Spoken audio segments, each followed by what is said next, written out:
ఏడాది కిందట సరిగ్గా ఇదే నెలలో ములుగు జిల్లా కొండాయి గ్రామాన్ని వరద ముంచేసింది. 8 మందిని పొట్టన పెట్టుకుంది. అకస్మాత్తుగా వచ్చిన వరదకు జంపన్న వాగుపై బ్రిడ్జ్ కొట్టుకుపోయింది. గ్రామం మొత్తం జలదిగ్బంధంలో చిక్కుకుంది. ఆపన్న హస్తం కోసం ఎదురు చూసిన కొండాయి గ్రామస్తులకి కొండంత అండగా నిలిచింది టీవీ9. ఇది జరిగి ఏడాదైంది. ఇప్పుడు ఆ గ్రామం ఎలా ఉంది? మరొకసారి వానలు ఉధృతంగా కురుస్తున్న వేళ కొండాయి వారధి నుంచి టీవీ9 గ్రౌండ్ రిపోర్ట్. ప్రకృతి ప్రకోపమేంటో కొండాయి గ్రామస్తులు రుచి చూసిన వేళ చెట్టుకొకరు పుట్టకొకరు కొట్టుకుపోయి తలా ఓ దిక్కున తలదాచుకున్న గ్రామస్తులు తమ గ్రామం నుంచి పక్క గ్రామానికి వెళ్లే దారిలో జంపన్న వాగును దాటేందుకు కట్టిన బ్రిడ్జి కూడా ఆనాటి వరద బీభత్సానికి కొట్టుకుపోయింది. ఒక్కసారిగా వచ్చిన వరదతో చూస్తుండగానే అంతా కకావికలమైపోయింది. కళ్లు మూసి తెరిచేలోగానే జరగాల్సిన ఘోరం జరిగిపోయింది. ఏం జరుగుతుందో అర్థమయ్యేలోపే 8 మంది ప్రాణాలు జల సమాధి అయ్యాయి. 2023 జూలై 27న కొండాయి గ్రామ ప్రజలకు కాళరాత్రిలా మారింది.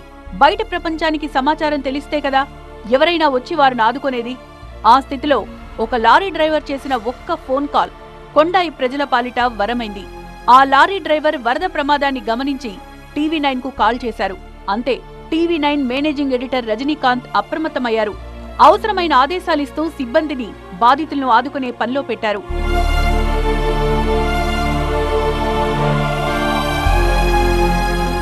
మీడియా అంటే కేవలం వార్తలు ప్రసారం చేసి చేతులు దులిపేసుకోవడం కాదని, ఆపద ఉందని తెలిస్తే ఆదుకుని తీరుతామని తెలియజేసేలా టీవీ9 బృందం కొండాయి బాధితులకు బాసటగా నిలిచింది.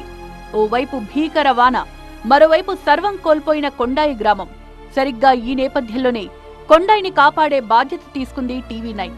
వరంగల్ క్రెడాయ్, హైదరాబాద్ కన్స్ట్రక్షన్ కంపెనీ సహకారంతో బాధితులకు నెల మొత్తానికి సరిపడా నిత్యావసరాలను అందించింది టీవీ9.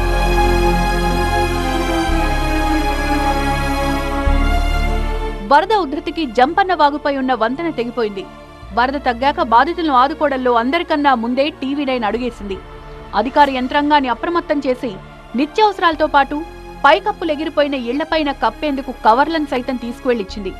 కొండాయికి బయట ప్రపంచంతో సంబంధాలు కట్టయ్యాయి. రవాణా సౌకర్యం లేకుండా పోయింది. ప్రభుత్వం ఏర్పాటు చేసిన తాత్కాలిక బోట్ల ద్వారా టీవీ9 బృందం బాధితులను చేరుకుని వారి కన్నీటిని తుడిచింది. ఈ టీవీ9 వాళ్ళు ఏం చేసినట్టే వాళ్ళొక సమస్య నుండి రైసు, నిత్యావసరాలు, ఖరీదులకు కావాల్సిన సంబంధమైనది పప్పు, ఉప్పు, చింతపండు, ఆయిల్ ఇలాంటి వస్తువులతోటి మా గ్రామ వాసుల్ని ఆదుకున్నారు. టీవీ9 వాళ్ళు మా గోస చూసి మా బాధ చూసి ముఖ్యమైన సామాన్లు 25 కిలోల బ్యాగ్ బియ్యం అదోటితోటి తెచ్చి అందించిండ్రు. నాడు కొండాయి వరద బీభత్సాన్ని అందరికన్నా ముందు బాహ్య ప్రపంచానికి తెలిపిన టీవీ9 ఏడాది గడిచినా తన బాధ్యతను విస్మరించలేదు. ఇప్పుడు కొండాయి గ్రామ పరిస్థితి ఎలా ఉంది? నాడు కొట్టుకుపోయిన బ్రిడ్జి పునర్నిర్మాణం ఎంతవరకు వచ్చింది? ప్రస్తుతం అక్కడ సిచ్యువేషన్ ఎలా ఉందో ఆరా తీసే పనిలో పడింది. అందులో భాగంగా కొండాయి గ్రామానికి చేరుకుంది. గత ఏడాది వరదలు సృష్టించిన ప్రళయం కొండాయి గ్రామాన్ని కకావికలం చేసింది. ఒకరు కాదు, ఇద్దరు కాదు, 8 మంది జలసమాధి అయిపోయారు. మళ్ళీ వర్షాకాలం వచ్చింది. మరి కొండాయి గ్రామస్తులను గట్టెక్కించడం కోసం ఎలాంటి ముందస్తు చర్యలు చేపట్టారు? ఇక్కడ అధికార యంత్రాంగం కొండాయి ప్రజలకు ఎలాంటి భరోసా కల్పిస్తున్నారు? కొండాయికి దారేది? అసలు కొండాయి కోలుకుందా? ఇప్పుడు చూద్దాం. తెలంగాణలో ప్రభుత్వం మారింది. ములుగు జిల్లాకే చెందిన సీతక్క మంత్రి అయింది. స్వయంగా తన ప్రాంతంలోని కొండాయికి జరిగిన నష్టాన్ని కళ్లారా చూసిన సీతక్క అప్పుడు కేవలం ఎమ్మెల్యేగా ఎంత చెయ్యాలో అంత చేశారు. ఇప్పుడు ఆమె ఏకంగా మంత్రి కావడంతో కొండాయిపై ప్రత్యేక దృష్టి సారించారు. బ్రిడ్జి కూలడంతో సంవత్సర కాలంగా బయట ప్రపంచంతో రాకపోకలు బందైన కొండాయి ప్రజల కోసం ప్రయోగాత్మకంగా ఐరన్ బ్రిడ్జి నిర్మాణానికి మంత్రి సీతక్క చర్యలు తీసుకున్నారు. ఆ బ్రిడ్జి నిర్మాణ పనులు ఎంతవరకు వచ్చాయంటే, కొండాయి, దొడ్ల గ్రామాల మధ్య ఉన్న బ్రిడ్జి గత ఏడాది వరదల్లో కొట్టుకుపోయిన నేపథ్యంలో తాత్కాలికంగా ఫుట్ఓవర్ బ్రిడ్జి నిర్మాణ పనులు జరుగుతున్నాయి. సో ప్రస్తుతం వర్షాలు ఈ ఫుట్ఓవర్ బ్రిడ్జి నిర్మాణానికి కొంత అంతరాయంగా మారింది. 35 లక్షల వ్యయంతో ఐటీడీఏ నుంచి ప్రత్యేక నిధులు వెచ్చించి ఇక్కడ ఫుట్ఓవర్ బ్రిడ్జి నిర్మాణ పనులు జరుగుతున్నాయి. సో ప్రస్తుతం వర్షాలు, వరదలు మళ్ళీ సంభవిస్తున్న నేపథ్యంలో కొండాయి గ్రామ ప్రజలకు ఎటువంటి సహాయక చర్యలు జరుగుతున్నాయి? ఇక్కడ స్థానిక తహసీల్దార్ ఉన్నారు. సార్ చెప్పండి, ఇప్పుడు ప్రస్తుతం మళ్ళీ వర్షాలు, వరదలు వస్తున్నాయి. కొండాయి ప్రజలకు ఒకవేళ మళ్ళీ గత ఏడాది సంభవించిన విధంగా వరదలు సంభవిస్తే వాళ్ళను గట్టెక్కించడం కూడా ఎటువంటి సహాయక చర్యలు ఇస్తున్నారు? గత 15 రోజుల నుంచి రోడ్ కట్ ఆఫ్ అయింది. ఆల్టర్నేట్ రోడ్డు మేడారం నుంచి ఉన్నది. అది మధ్యలో ఒక 1 కిలోమీటర్ కొద్దిగా ఇది స్కిడ్ అవుతుందని చెప్పేసి మాకు నిన్న ఇన్స్పెక్షన్ చేస్తే తెలిసింది. దానికి సంబంధించినటువంటి వర్క్స్ నడుస్తున్నాయి. ఇప్పుడు కలెక్టర్ గారి ఆదేశం ప్రకారం మేము ఒకటి ఇక్కడ బోట్ వేయించాలి, వాళ్ళకి ఇబ్బంది కావద్దు అంటే దీని మీద ఒక 3 హ్యాబిటేషన్స్ ఉంటాయి, మలయాళ, కొండాయి, తర్వాత ఐలాపూర్. వాళ్ళకు ఏంటంటే డైలీ ఇప్పుడు ఏదైనా ఎమర్జెన్సీ టైంలో ఉపయోగపడే విధంగా ఇక్కడ బోట్ అరేంజ్ చేయాలని చెప్పేసి ఇక్కడ ప్రస్తుతానికైతే ఇప్పుడు డిఆర్ఎఫ్ సంబంధించిన బోట్ ఇప్పుడు ట్రయల్ రన్ చేశాము. ఫైర్ డిపార్ట్మెంట్ వచ్చింది. తర్వాత ఫిషరీస్ అంటే ఇప్పుడు ఫిషర్మెన్ సంబంధించిన బోటు అది వస్తుంది, అంది వేలో ఉన్నది, ఒక హాఫ్ అన్ అవర్లో వస్తుంది. అది కూడా ఇక్కడ ప్లేస్ చేస్తాం. వీళ్ళకి ఎట్లాంటి ఇబ్బంది కాకుండా మేము చూస్తాము. వీళ్ళకు ఇక్కడ స్టాఫ్ వల్ల కూడా ఇక్కడ మేము లోకల్గా అరేంజ్ చేస్తున్నాం. లాస్ట్ ఇయర్ సంభవించిన ఒకవేళ మళ్ళీ అదే తరహాలో హెవీ ఫ్లడ్ వచ్చినట్లయితే వాళ్ళను సురక్షితంగా గట్టెక్కించడం కోసం ఏమైనా ప్రత్యామ్నాయ చర్యలు చెప్పారా? మాకు ఏంటంటే ఇప్పుడు అలర్ట్స్ ఇస్తారు. అలర్ట్స్ ఇవ్వగానే ఇమీడియట్గా మేము అక్కడి నుంచి షిఫ్ట్ చేసి రీహాబిలిటేషన్ సెంటర్ మేము కూడా గుర్తించాము ఏటూరు నాగరంలో. రీహాబిలిటేషన్కి అడ్వాన్స్గా తరలిస్తాం. అది జంపన్న వాగుపై నిర్మిస్తోన్న ఐరన్ బ్రిడ్జ్ పరిస్థితి. ఇప్పుడు మరోసారి వానాకాలం వచ్చింది. వానలు దంచి కొడుతున్నాయి. అందుకే ప్రభుత్వం జంపన్న వాగు దాటడానికి వివిధ శాఖల సహాయంతో బోట్లను ఏర్పాటు చేసింది. వర్షాకాలం వచ్చిందంటే చాలు ఏజెన్సీలోని అనేక గ్రామాలు బిక్కున గడపాల్సిందే. గత ఏడాది వరదలు సృష్టించిన ప్రళయం కొండాయి ఒక్క గ్రామంలోనే 8 మందిని జలసమాధి చేశాయి. ప్రస్తుతం నేనున్నటువంటి ఈ వాగే ఒక్కసారిగా ఉప్పొంగి ఆ ఊరును మింగేసింది. ప్రస్తుతం జంపన్న వాగు వరదలు మళ్ళీ పోటెత్తుతున్న నేపథ్యంలో ఇక్కడ అధికార యంత్రాంగం అప్రమత్తమయ్యారు. ముందస్తుగా ఇక్కడ 3 ప్రత్యేక బోట్స్ ఏర్పాటు చేశారు. కొండాయి గ్రామానికి మరోసారి అలాంటి ముప్పు రాకుండా ముందస్తు చర్యలు చేపట్టారు. సో ఇక్కడ నా వెనక కనిపిస్తున్నటువంటిదే కొండాయి దొడ్ల గ్రామాల మధ్య ఉన్నటువంటి బ్రిడ్జ్. ఆ బ్రిడ్జ్ గత ఏడాది వరదలకు ఒక్కసారిగా వరద ఉప్పొంగడంతో జంపన్నవాగు వరదల్లో ఆ బ్రిడ్జ్ కొట్టుకుపోయింది. ఈ నేపథ్యంలోనే తాత్కాలికంగా ఫుట్ఓవర్ బ్రిడ్జ్ నిర్మాణ పనులు జరుగుతున్నాయి.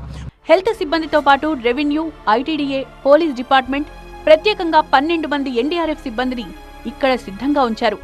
వీరంతా 3 నెలల పాటు ఇక్కడే ఉండాలన్న ఆదేశాలిచ్చారు. కొండాయి, దొడ్ల గ్రామాల మధ్య రాకపోకలు సక్రమంగా సాగేలా ఏర్పాట్లు చేశారు. పోలీస్ డిపార్ట్మెంట్ కూడా ప్రత్యేక శ్రద్ధతో ఇక్కడ బోట్స్ ఏర్పాటు చేసింది. ఇక్కడ శిక్షణ పొందినటువంటి పోలీస్ సిబ్బంది ఉన్నారు. చెప్పండి, మీరు ఇక్కడ ఎమర్జెన్సీ పరిస్థితుల్లో ప్రజలను ఏ విధంగా సురక్షిత ప్రాంతాలు తరలిస్తున్నారు? మేము మా యొక్క ఎస్పీ సార్ గారి ఆదేశాల మేరకు మేము డీడీఆర్ఎఫ్ అనే హైదరాబాద్లో ట్రైనింగ్ చేసుకోవడం జరిగింది. దీనికోసం సపరేట్గా అప్పటి నుంచి పోయిన సంవత్సరం కూడా మేము మేడారంలోను, కొండాయిలోను ఈ యొక్క రెస్క్యూ ఆపరేషన్ అనేది తీయడం జరిగింది. అదేవిధంగా ఈ సంవత్సరం కూడా ఫ్రెండ్స్లో ముందస్తు జాగ్రత్తగా మా యొక్క ఎస్పీ గారు మమ్మల్ని ఇక్కడికి తక్షణ చర్యలు తీసుకోవడానికి మమ్మల్ని ఇక్కడ పంపడం జరిగింది. అందులో భాగంగానే మేము ఈరోజు ఇక్కడికి రావడం జరిగింది.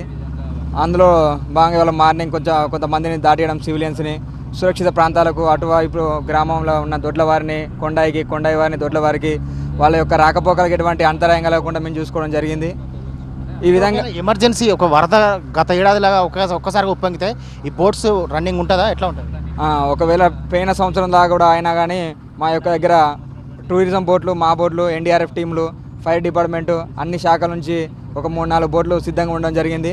ప్రస్తుతానికి ఫ్లోటింగ్ అనేది తక్కువ ఉండడం వల్ల మా బోట్ని అందుబాటులో ఉంచడం జరిగింది. ఫ్లోటింగ్ పెరిగే కొద్దీ మా యొక్క ఇంకా అనేదర్ బోట్లు అనేవి రావడం జరుగుతుంది. ఈ విధంగా మేము చర్యలు. ఎన్ని రోజుల పాటు శిక్షణ తీసుకున్నారు? ఎట్లా ఉంటుంది శిక్షణ? దీనికి సంబంధించి ప్రత్యేక ఈ డీడీఆర్ఎఫ్ సంబంధించి శిక్షణ అయితే 1 రోజులు తీసుకోవడం జరిగింది. 1 రోజుల భాగంగా ఈ బోట్ నడపడం, రెస్క్యూ చేయడం, సిపిఆర్ లాంటి విషయాలు మాకు తెలియజేయడం జరిగింది. దాని ద్వారా ఆ నేర్చుకున్న విషయాన్ని ఇక్కడ మేము మంచిగా పార్టిసిపేట్ చేయడం జరుగుతుంది. గత అనుభవాన్ని దృష్టిలో పెట్టుకుని ఈసారి అన్ని రకాల ముందస్తు చర్యలు తీసుకున్నామని జిల్లా కలెక్టర్ టీవీ9తో చెప్పారు. యాజ్ ఐ సెడ్, మనకి ఇమ్మీడియట్లీ ఇట్లాంటి ఫ్లడ్ సిచ్యువేషన్లో మనకి ఉన్నది ఒకటే ప్రిపేర్డ్నెస్. మనము ముందుకు చాలా అప్రమత్తంగా ఉండాలి. మనకి ఎప్పుడు అక్కడ వాటర్ లెవెల్ రైజ్ అవుతుంది, వర్షం ఎక్కువ వస్తుంది అనేది మనకు రెగ్యులర్గా ఫోర్కాస్ట్ వస్తుంది. ఆ ఫోర్కాస్ట్ని బట్టి మేము అర్లీ ఎవాక్యుయేషన్ చేయడమే దీనికి ఉన్న వన్ అండ్ ఓన్లీ సొల్యూషన్. దానికి మేము అందుకోసమే అక్కడ బోట్స్ పెట్టడం జరిగింది, రిహాబిలిటేషన్ సెంటర్స్ని ఐడెంటిఫై చేయడం జరిగింది. అక్కడ మన అధికారిక యంత్రాంగం అంతా అక్కడే ఉన్నది. ఎలాంటి పరిస్థితి ఎదురైనా ఎదుర్కొనేందుకు సిద్ధంగా ఉన్నామని కలెక్టర్ వెల్లడించారు.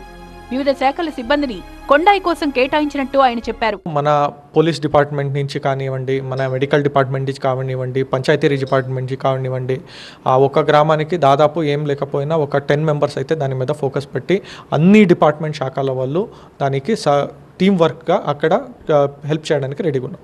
సో ఇది మొత్తం మీద అయితే గత ఏడాది వరదలు నేర్పిన గుణపాఠం ఒక ఎగ్జాంపుల్గా తీసుకొని ఇక్కడ ములుగు జిల్లా అధికార యంత్రాంగం పూర్తి స్థాయిలో కొండాయితో పాటు ఇటు దొడ్ల గ్రామాన్ని కూడా మళ్ళీ అటువంటి వరదల నుంచి మళ్ళీ అటు విపత్తు ఒకవేళ అటువంటిది వరదలు వచ్చినా అక్కడ ప్రజలను సురక్షితంగా తరలించడం కోసం కూడా పూర్తి స్థాయిలో సన్నద్ధమైపోయారు. ఇంకోవైపు ప్రత్యేకంగా సిబ్బందిని కూడా అక్కడే మోహరించి పర్టికులర్గా ఒకవేళ ఈ వర్షాకాలంలో కనుక వరదలు రాకపోయినట్లయితే ఖచ్చితంగా ఫుటోర్ బ్రిడ్జ్ అందుబాటులోకి వచ్చి ఉండేది. ఆ ఫుటోర్ బ్రిడ్జ్ కనుక అందుబాటులోకి వచ్చినట్లయితే మాత్రం రాష్ట్ర వ్యాప్తంగా ఇది ఒక ప్రయోగాత్మకంగా ఉండేది. గ్రామాల మధ్య మనం చూస్తున్న గట్టి వాగు ఉప్పొంగితే గ్రామాల మధ్య రవాణా వ్యవస్థ స్తంభించిపోతుంది. అటువంటి గ్రామాలకు ఈ ఫుటోర్ బ్రిడ్జ్ అనేది ఒక పరిష్కార మార్గంగా ఉండేది. కాకపోతే ఇక్కడ కొంత వర్షాలు ముందుగా రావడం వల్ల ఆ పనులకు అంతరాయం ఏర్పడి ఫుటోర్ బ్రిడ్జి నిర్మాణ పనులనే తాత్కాలికంగా నిలిచిపోయాయి. కానీ మొత్తం మీద అయితే కొండాయి గ్రామ ప్రజలు ఆందోళన చెందాల్సిన అవసరం లేదు. తామున్నామని చెప్పి ఇటు అధికార యంత్రాంగం ఒకవైపు మంత్రి సీతక్క కూడా గ్రామస్తులందరికీ కూడా భరోసా కల్పిస్తున్నారు.